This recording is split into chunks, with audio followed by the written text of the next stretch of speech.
Hartford.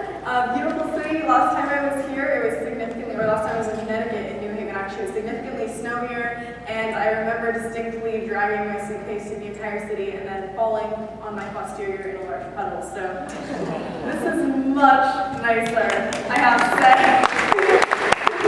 And it's really wonderful to be here too, because in a city that's as magnetic as we've heard as Hartford, I'm seeing that there's a whole lot of magnetism, not only interesting presentations of wonderful people, but also great ideas. And I think that's one of the most awesome things about conferences like this, is that your neighbors will be springboards for some of your best ideas, and you never know where you'll be able to take those.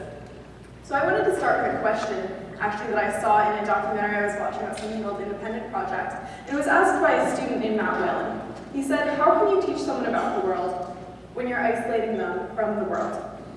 How can you teach someone about the world when you're isolating them from the world? Those words really resonated with me. And the story of his education is one of the many stories of young people that I'll be telling today. Because I love racking up those metaphorical frequent flyer miles, we will be going on a whirlwind journey. It's a journey from classrooms in the Berkshires of Massachusetts to the garages of idealistic young programmers in Washington State, from street swarms of children in Ahmedabad, India, to high-powered meetings in Silicon Valley. Each and every one of these stories of people and places has a purpose. It paints a picture of a generation that demands a new educational experience, and the educators in their lives, both formal and informal, who have helped provide it to them. I think that educators at magnet schools probably know best that the strength of a society comes from the diversity of ways in which we measure merit and reward it. No economy of diverse individuals can flourish if we do not find merit in wider expressions of excellence beyond one-sided smartness in academics. There is so much value in the kinds of merit that don't get tested. In the arts, and sciences, and entrepreneurship, many of the same kinds of merit that you cultivate every single day in your schools. Today, I encourage you to think very broadly about what student achievement may mean, particularly in the 21st century. When a classroom of bright-eyed students, like the ones that you face, can be inventing new ways to diagnose cancer, or campaigning for progressive political candidates, or creating a curriculum to promote health education in developing countries, then they haven't reached their potential just by getting an A in your class. They haven't reached their potential just by getting a 5 on every AP or getting into all the colleges that they want to. By the end of this talk, I hope everyone walks away with one point: that regardless of our grades, our zip code, or our socioeconomic status, today's young people have unprecedented opportunities to have an impact on our global community. If we have a Starbucks and a Wi-Fi connection, we can do an incredible number of things. The role of incredible teachers, thus, is no longer just to disseminate information and spark passion for the topics that we learn about in school. It's to help us find real-world opportunities and change the world in the process. And I think that people find this vision to be a little idealistic. And they often ask me why I think this generation is so different. Haven't young people always wanted to be listened to? Haven't we always complained about school? Haven't we always not wanted to wake up at 6 godforsaken 30 a.m. Haven't we always rebelled in some way? Well, there are a lot of reasons this generation is different. And one of the first ones is our increasing economic and social power. Yes, some of this power comes from how much of our parents' money we spend. But I would also point out that a great deal of power comes from how much we create. Consider the innovations arising everywhere, from Silicon Valley to Colorado to London, where teenagers and 20-somethings are creating apps and companies that sell for millions, even billions of dollars. Consider a blogging site like Tumblr. Does anyone here use Tumblr? I see some raised hands. Wow, I'm seeing some folks use Tumblr. This is crazy. Who here knows what Tumblr is? Okay, a few more raised hands. So Tumblr is a blogging site, and it really promotes particularly sharing images, reblogging, things going viral, people creating content. A lot of teenage girls use it, also some teenage boys. There's a video app like Vine. Who here has used Vine before? Whoa, I'm actually seeing a lot. Okay, so some of you may know that Vine is where you make 6-second videos, and those oftentimes go viral. There's a whole Facebook page called Funniest Vines. I highly encourage you all to look it up at some point. And then there's a photo app like Snapchat, which allows you to take photos that self-destruct within 1 to 10 seconds.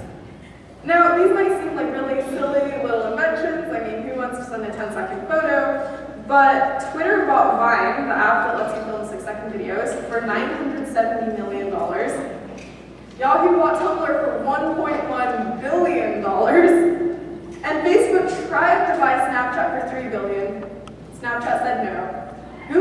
buy Snapchat for $4 billion, and Snapchat said no, again.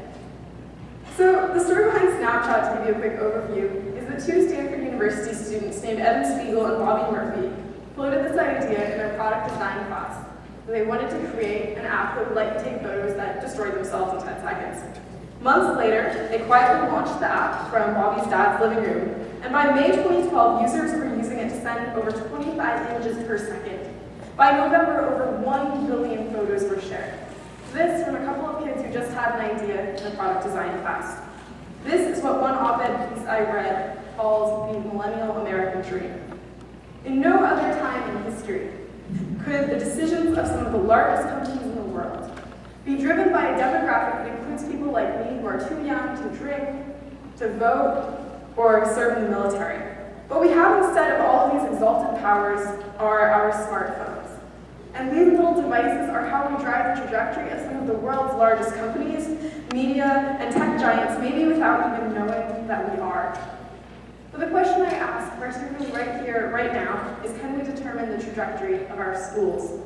And more importantly, do our schools make us feel like we can determine the trajectory of our world?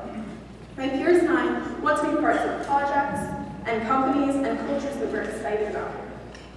We have grown up with so many attention-grabbing forms of media that we're impatient, but we're also visionary and ready to make our mark. This impatience, this vision, and this readiness are all assets if the adults in our lives are willing to make room, to listen, to believe. In my personal experience, that was exactly what adults did. When I was 6 years old and I started writing furiously, my mom didn't tell me to go back to practicing piano and violin. She actually miraculously let me quit and handed me a laptop so that I could type up stories faster than I could even think of them. And so by the time I was 7, I'd written over 300 short stories and I was still typing furiously away. When I told her then when I was 7, hey mom, I want to publish a book instead of telling me you're too young or that's impossible, she said, okay, try to figure out a way to do that. And when I was 8 and I started calling up principals at local elementary schools saying, I want to talk to your students in an assembly about reading and writing and how powerful stories can be, then some of those principals, instead of ignoring this diminutive child on the other line, said, okay, let's see.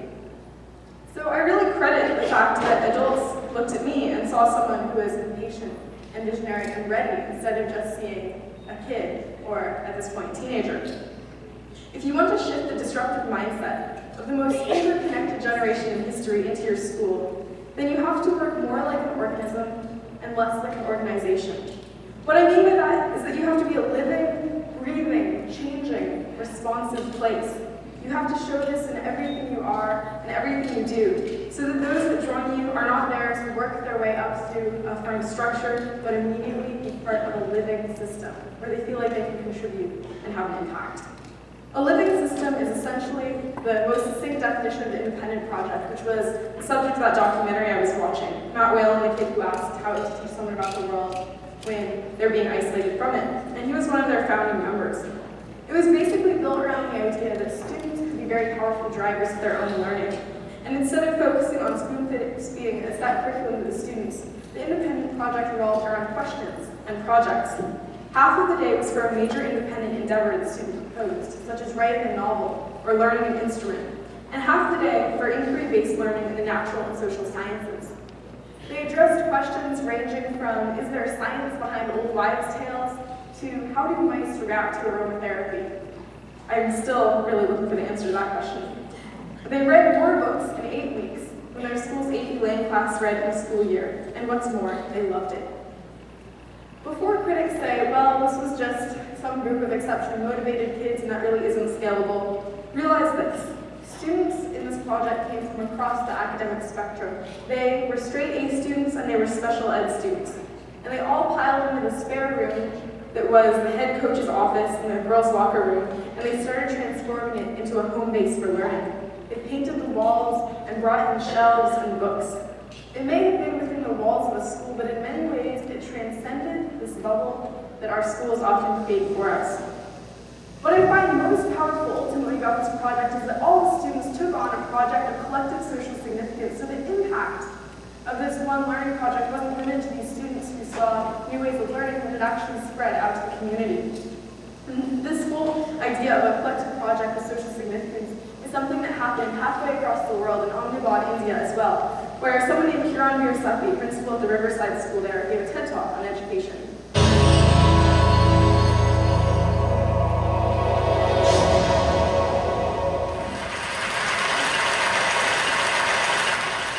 Contagious is a good word.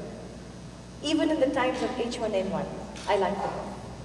Laughter is contagious. Passion is contagious.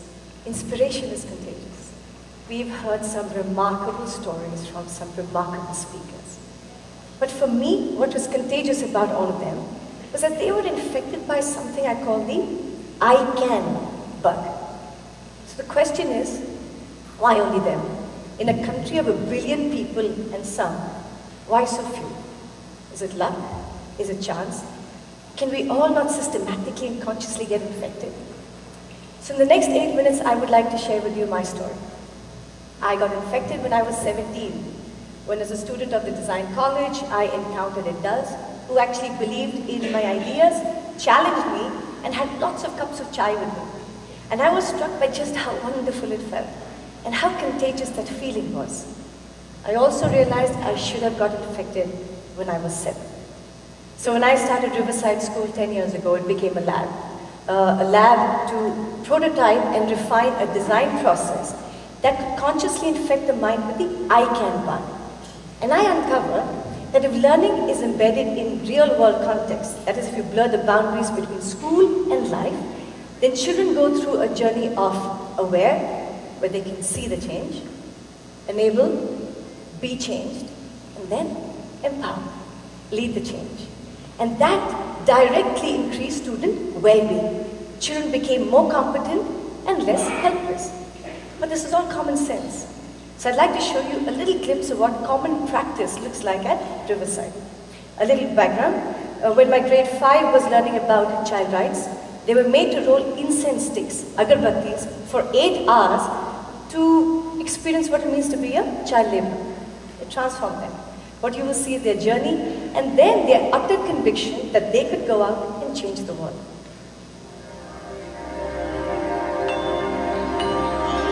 So that's them rolling. And in 2 hours after their backs broke, they were changed. And once that happened, they were out in the city, convincing everybody that child labor just had to be abolished. And look at Raghav. That moment when his face changes because he's been able to understand that he has shifted that man's mindset. And that can't happen in a classroom. So when Raghav experienced that, he went from teacher told me to I am doing it. And that's the I can mindset. And it is a process that can be energized and nurtured. But we had parents who said, okay, making our children good human beings is all very well, but what about math and science and English? Show us the grades. And we did. Their data was conclusive. When children are empowered, not only do they do good, they do well. In fact, very well. As you can see in this national benchmarking assessment taken by over 2,000 schools in India, Riverside children were outperforming the top 10 schools in India in math, English, and science. So I'm going to stop there. Her entire talk is really good, and it goes on to discuss how they went and made that I can contagious by starting a children's festival in Ahmedabad, where they shut down some of the main roads and set up interactive exhibits, playgrounds, chalk, hopscotch, all these other things that kids were participating in, and it was really a day of joy for the entire city. And one of the things I really appreciate about Kiran Mirsafi's talk is that she was aware of some of the parents' concerns that, okay, you're making our kids go out and speak to people about child labor, that's great, you know, we appreciate they're doing good for the world, but are they also doing well? And she said, yeah, they really are. I understand that obviously having kids roll incense sticks for 2 hours might be slightly difficult to manage, if not mildly illegal in the US, but mildly illegal. I only started using that term when I entered high school. And I think that there's something we learned here, not just for Indian schools, but for schools around the world, which is that when you put students in a context where they're able to have an impact out in the world, where they're able to talk to people and change their minds, and see that what they're learning actually means something, then of course they're going to be more interested in what they're learning, they're going to put more work into it. Kiran Mirsafi described contagious as a good word in her talk. And one of my friends, a kid named Ethan Perrin, makes me agree. Ethan's curiosity is truly catching. I first met him when he was the height of Bilbo Baggins, and it was in the summer of 2011. He wanted to capture pictures of the curvature of the Earth from space. And he'd seen photos from space that cost $160 billion to photograph from the International Space Station. And like any audacious 13-year-old, he thought, I want to do that for under $300. He was all of 13 years old. So how does a 13-year-old take photos in near space? Well, first he packaged together a box of electronics with insulation to defend against negative 70-degree temperatures. He loaded his point-and-shoot camera with a hacked development kit that allowed him to trick the camera into thinking that a human was taking a photo every 10 seconds. And he designed a data logger that recorded temperature and air pressure and GPS location so that he could plot the entire journey on Google Earth. And finally, he attached a parachute and weather balloon, and after dragging his family out to his grandma's backyard in Kansas, he launched it with 170 cubic feet of helium and waited nervously. Lens, as he called his project, the low-expense near space experiment, took 1,021 pictures and logged 30,000 data points as it rose to 27,027 meters. Ethan has all of these stats memorized. At the highest altitude, the curvature of the Earth and the abyss of space are clearly visible. 4 hours later, Ethan's family drove down a dusty country road to recover Lens, where it was lying in a ditch, its camera still snapping pictures, which is why there are 2 photos of them just like looking down at the camera. This is the world I know. It's a world in which 13-year-olds with point-and-shoot cameras from their parents can attach those cameras to weather balloons that go to space. Giving a kid like Ethan a meaningful education necessitates more than plopping a book in front of him and telling him to learn. Giving a kid like Ethan a meaningful education necessitates realizing the extent of his own ability and his desire to learn independently, and giving him a chance to be a partner and an author instead of just a recipient in his learning process. His pursuit of engineering, I fundamentally believe, should never be put on hold because of his education. It should be a central part of his education, which is why he goes to my district's STEM school and has the opportunity to pursue internships at local companies and focus on real-world applications of science concepts. But there is so much more to be done, because for all the Ethans that are out there, the thousands of Ethans that are out there, there are so many whose parents can drive them to Home Depot to get them weather balloons and 170 cubic feet of helium. Or there are some who never got handed a copy of Make magazine that triggered their interest in do-it-yourself projects. And I know that you can be that person who sends that kid or their camera soaring high enough to see the world from space. There are kids who send weather balloons into space, and then there are kids who start online petitions that garner thousands of signatures. I made a 2012 series of videos for Google called Teach Teachers Tech, and one of the projects that I discussed was using change.org petitions to get students motivated, to get them writing, to get them talking to their friends and family about important causes, and to get them interested in current events. A great example of a group doing exactly that was an elementary school class, and they watched the movie The Lorax. They felt like Universal Studios wasn't doing enough on their website to promote environmentalism, so they set up a petition. And before you say that elementary schoolers can't change the world or can't change anyone's mind, realize that that petition got enough signatures that Universal Studios actually addressed the issue and changed their website.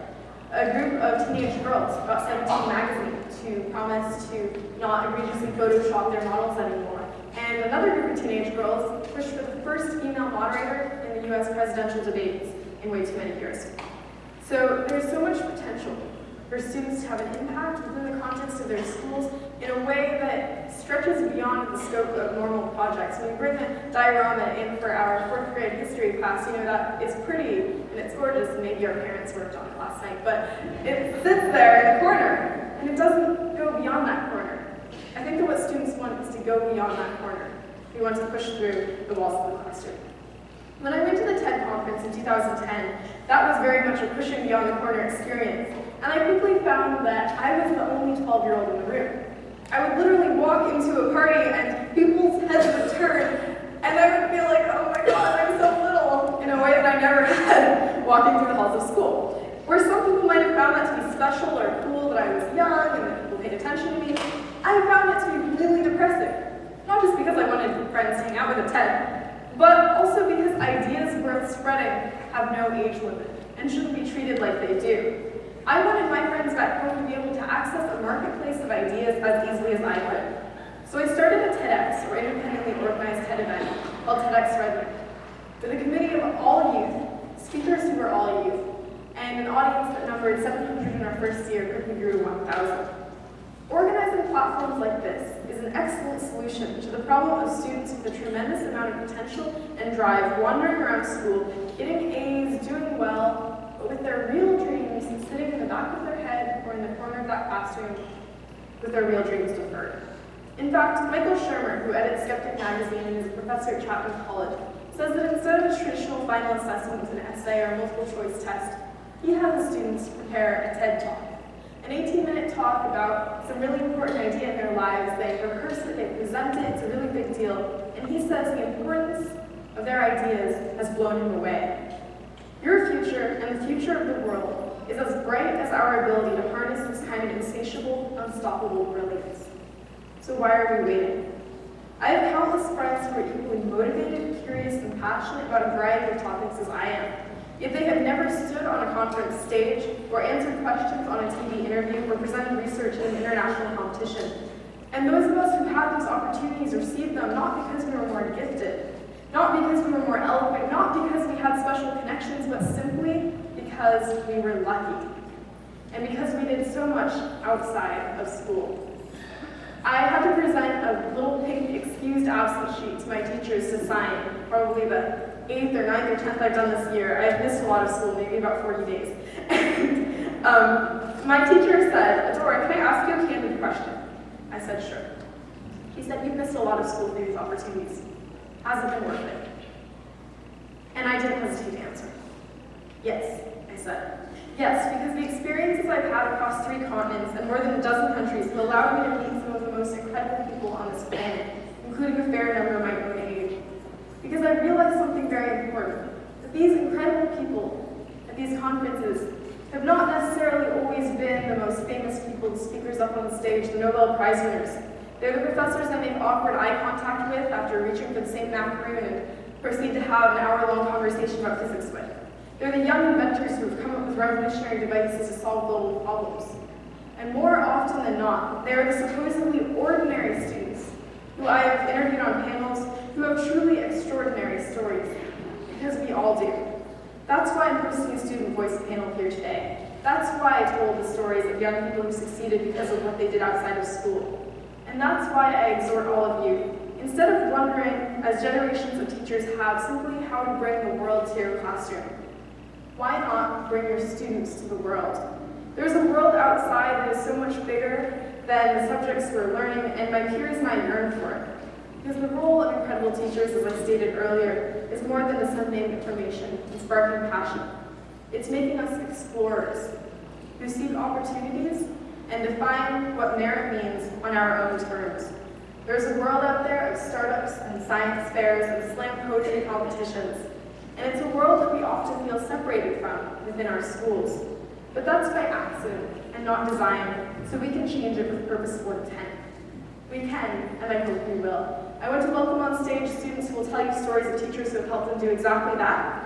Could we please have up on stage, hopefully we have some handheld mics for these folks as well. We have Kelsey, or Kelly,